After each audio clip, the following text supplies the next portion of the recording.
right to vote. That the struggle for justice for black people in this society was about to be achieved.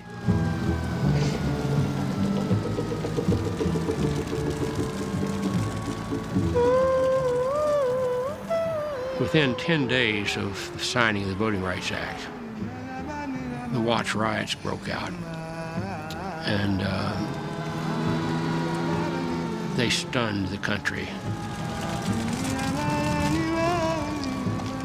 Just picture after picture, day after day of the riots. And gun purchases in Los Angeles and around the country just skyrocketed. King was on vacation when that happened. And when he heard about it, he was shocked. And he came back. He visited Watts. And the people were mad and angry. King had never seen this close up.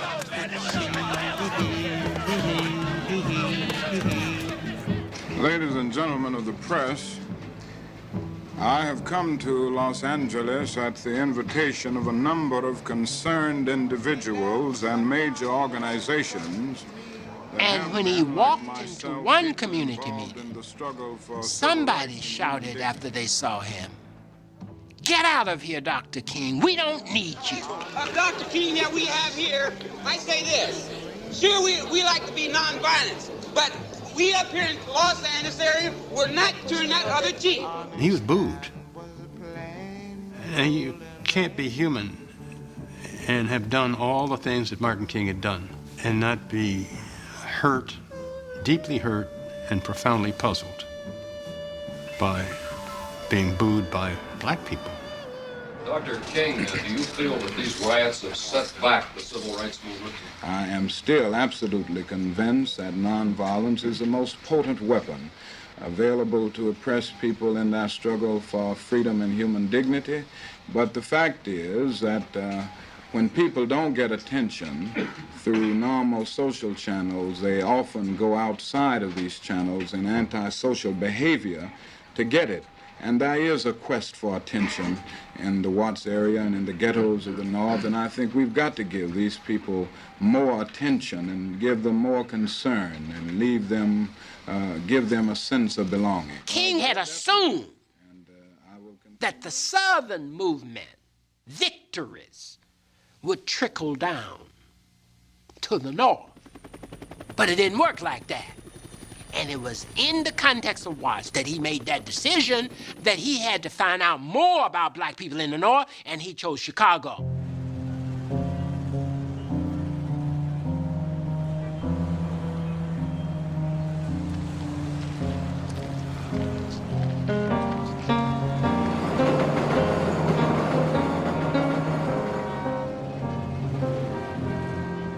I was opposed to that move towards Chicago because I was uncomfortable in northern cities. I didn't know the lay of the land. It was complicated politics. But also, we were spread too thin. You couldn't run a movement in Chicago with the staff we had.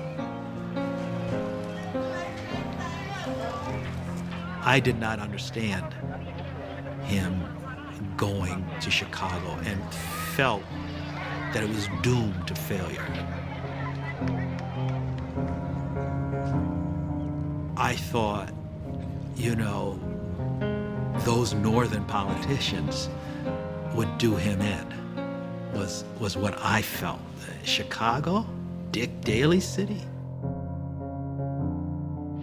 We are moving in Chicago at this time in order to gain our rightful place.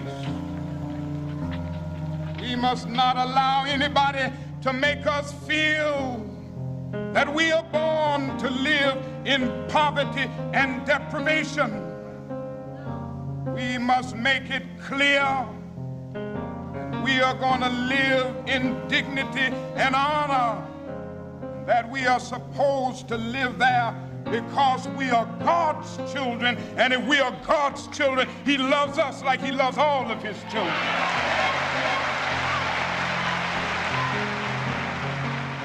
There was a certain new loneliness. He was in uncharted water. He was going into big cities where his constituents were going to be different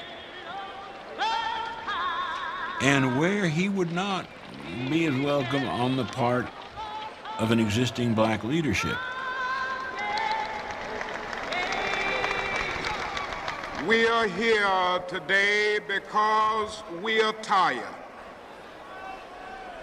Yes, we are tired of being lynched physically in Mississippi, and we are tired of being lynched spiritually and psychologically in Chicago.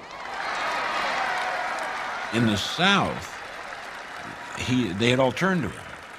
He was chosen in Montgomery because he was young and new and bore a great, great name. He was a black Baptist Brahmin in a way, in the way that Jack Kennedy was the first Irish Brahmin. But now he was going where there was an existing leadership that was going to fight him, black leadership that did not want him there, that had its own, I mean, there was a formed culture, and he would be an outsider, and they would like to keep him an outsider. He said he's going to live in the ghetto in Chicago.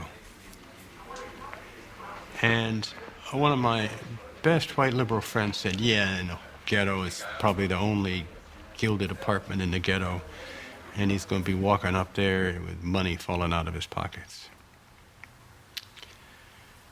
And a lot of people had that view. Do you know that I pay more rent for that rundown apartment that I live in out on the west side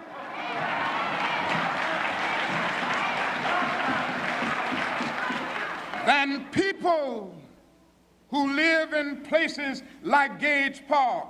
In fact, they get 5 rooms for $82, and I have 4 rundown rooms that cost me $92.